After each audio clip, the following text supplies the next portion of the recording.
Guys PVC के pipe की पाकिस्तान में काफ़ी ज़्यादा डिमांड है और इसकी डिमांड के बारे में इतना ज़्यादा बताने की ज़रूरत नहीं है। सबको ही पता है पीवीसी के पाइप बेसिकली वो पाइप होते हैं जो कि अब जो है ग्रीन कलर के या वाइट कलर के हम लोग यूज़ करते हैं अपनी फिटिंग्स के अंदर। इससे पहले जो हम यूज़ करते थे वो लोहे के पाइप यूज़ करते होते थे, लेकिन अब जो है काफ़ी ज़्यादा तब्दीली आ गई है। और उसके अलावा ये भी बात है कि लोहे के पाइप जो है वो लॉन्ग लास्टिंग नहीं थे, वो एक टाइम के बाद गल जाते होते थे, लेकिन पीवीसी के पाइप की जो लाइफ है वो लोहे के पाइप से काफ़ी ज़्यादा है। इस वजह से ज़्यादातर लोग अब पीवीसी के ही पाइप यूज़ करते हैं और इसकी मैन्युफैक्चरिंग पाकिस्तान में काफ़ी ज़्यादा हो रही है। और इसके अलावा जो दूसरे पाइप हैं जो कि पहले यूज़ किए जाते थे उनकी मैन्युफैक्चरिंग काफ़ी ज़्यादा डाउन आ गई है और उनकी डिमांड भी बहुत ज़्यादा डाउन आ गई है। उनकी कंप्लीटली जो जगह है वो पीवीसी पाइप ने आहिस्ता आहिस्ता मुकम्मल तौर पर ले ली है। अब जितने भी मैन्युफैक्चरिंग के काम होते हैं, कोई भी अगर हमने फैक्ट्री लगानी हो, चाहे छोटी लगानी हो या हमने बड़ी लगानी हो, तो हम सबसे पहले ये चीज़ चेक करते हैं कि जो सी चीज़ हम मैन्युफैक्चर करना चाह रहे हैं उसकी डिमांड कितनी है और वो कौन कौन सी जगह पर हम सप्लाई कर सकते हैं। मतलब कि अगर हमने एक चीज़ मैन्युफैक्चर करनी है, अब हम यहाँ पर पीवीसी पाइप्स को ही ले लेते हैं। अगर हमने पीवीसी पाइप्स को मैन्युफैक्चर करना है तो हम ये चीज़ देखते हैं कि अगर हम इसको मैन्युफैक्चर करते हैं इस एरिया के अंदर करते हैं, सपोज कि हम कोई छोटा शहर ले लेते हैं कि अगर हम किसी छोटे शहर के अंदर इसकी फैक्ट्री लगाते हैं तो क्या हम इसकी सप्लाई कर सकते हैं छोटे शहर के अंदर। क्योंकि जब हम मैन्युफैक्चरिंग स्टार्ट करते हैं तो सबसे पहले हम सप्लाई वहीं पर ही करते हैं, करीब करीब कोशिश करते हैं कि जहां पर हम बना रहे हो वो प्रोडक्ट वहां पर आसपास जो जगह है वहां पर हम पहले सप्लाई अपनी शुरू करते हैं, उसके बाद जो दूर की जगहों पर हम जाते हैं। और इसके साथ साथ हमें ये चीज चेक करनी होती है कि क्या हम इसकी क्वांटिटी के ऑर्डर ले सकते हैं, मतलब कि कितनी क्वांटिटी के अंदर हम इसके ऑर्डर उस जगह पर ले सकेंगे। तो जाहिर बात है अगर हम किसी छोटी जगह पर स्टार्ट करेंगे तो वहां पर इतनी बड़ी बड़ी क्वांटिटी के अंदर ऑर्डर नहीं ले सकेंगे। लेकिन यहाँ पर अपनी प्रेफरेंस की बात होती है कि आप खुद किसको माल बेचना चाह रहे हैं। आया कि आप रिटेलर्स को माल बेचना चाह रहे हैं या आप होलसेलर्स को माल बेचना चाह रहे हैं। अगर आप होलसेलर्स को माल बेचना चाहेंगे तो जाहिर बात है कि वहां पर जो है आपको ऑलरेडी ऑर्डर ज्यादा क्वांटिटी के मिलेंगे और आपको अपनी प्रोडक्शन जो है वो ज्यादा करके उसको सेल आउट करना काफी ज्यादा आसान हो जाएगा। लेकिन वहीं पर अगर आप रिटेलर्स को चूज करते हैं तो आपका प्रॉफिट मार्जिन जो है वो इंक्रीज हो जाएगा, क्योंकि वहां पर आप ज्यादा रेटों के ऊपर अपना सामान तो बेच सकते हैं बट आपकी क्वांटिटी जो है कम हो जाएगी। मतलब कि आपको बहुत ज्यादा जो है वो सेलर्स रिटेलर्स ढूंढने पड़ेंगे, तब जाके आप अपनी प्रोडक्शन को आगे सेल आउट कर सकेंगे। तो ये पॉइंट ध्यान में रखा जाता है। अब अगर हमने इसका प्लांट लेना है तो हमारा प्लांट आखिर इसका लेना कहां से है। अगर हम चाइना से लेना चाहें तो चाइना में हमें कहां से जो है इसका प्लांट अच्छे रेटों के ऊपर मिलेगा। बेसिकली चाइना इसका मेजर डोमिनेटिंग प्रोड्यूसर है पूरी दुनिया के अंदर। इसकी मैन्युफैक्चरिंग प्लांट्स भी हमें वहां से काफी ज्यादा अच्छे रेटों के ऊपर मिलते हैं। और अगर हम लेना चाहें तो इसके मैन्युफैक्चरिंग प्लांट्स हमें चाइना में शेनडोंग प्रोविंस से देखने को मिलते हैं। एक शेनडोंग प्रोविंस की ही कंपनी की जो डिटेल है वो आपको आपकी स्क्रीन पर शो भी हो रही होंगी। अब मेरे से कई लोग जो है इंस्टाग्राम पर हमारे व्यूवर्स जो है मैसेज करते हैं मुझे कि आप जो है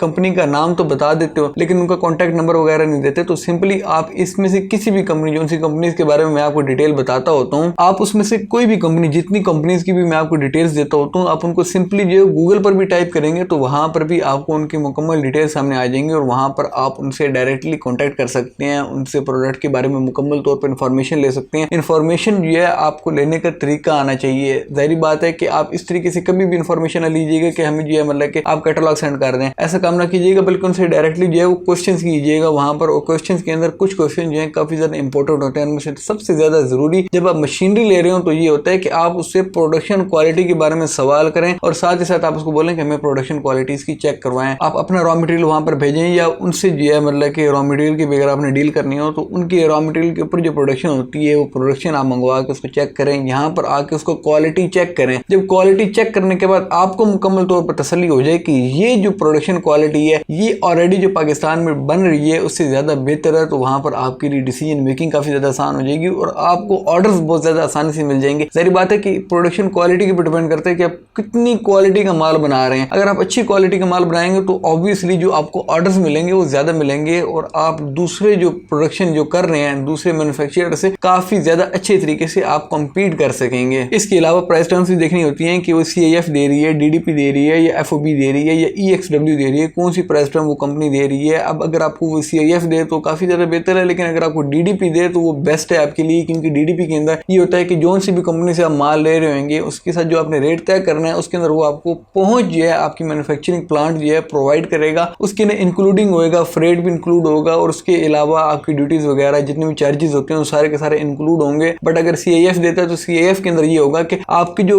कस्टम चार्जेस वगैरह वो तो इंक्लूड नहीं होंगे लेकिन फ्रेट इंक्लूड होगा। मतलब कि वो कंपनी जो आपको माल दे रही होगी वो आपको आपके मुल्क की पोर्ट के ऊपर, मतलब कि अगर आपको पाकिस्तान भेज रही है तो कराची पोर्ट के ऊपर आपको सामान पहुंच देगी और कराची पोर्ट के बाद क्लियरेंस करवा के आप जो है अपने पास अपने हैंड ओवर वो मशीनरी अपनी ले सकती हैं। बट CIF से नीचे न जाइएगा। FOB के अंदर ये होता है कि वो जो कंपनी आपको माल दे रही होती है वो अपनी पोर्ट के ऊपर पहुंचा कर देती है, वहां से फिर हमने खुद जो है अपना फॉरवर्डिंग एजेंट करना होता है और उसके बाद जो है वहां से माल जो है अपने मुल्क में मंगवाना होता है। बट वो ये है कि एक एक्स्ट्रा बर्डन हमारे सिर पर पड़ जाता है। बट यहाँ पर एक चीज भी याद रखिएगा कि जब आप CIF प्राइस ले रहे हो तो उससे FOB प्राइस भी ले लीजिएगा ताकि आप एडिशन कर सकें FOB के अंदर वो फ्रेट चार्जेस और आपको पता लग सके कि आपको आखिर जो है वो फ्रेट चार्जेस इंक्लूड करके क्या वो महंगा तो नहीं दे रहा माल। अगर वो महंगा दे रहा है तो आप उसे FOB करके और फिर उससे जो है वो अपना माल मंगवा लीजिएगा। अगर वो महंगा नहीं पड़ रहा और आपको वारे का पड़ रहा है तो जाहिर बात है कि फिर आपके लिए CIF ज्यादा बेनिफिशियल होगा, क्योंकि इसके अंदर आपकी सिरदर्दी भी आपकी काफी ज्यादा कम हो जाएगी। Well that's all for it. तो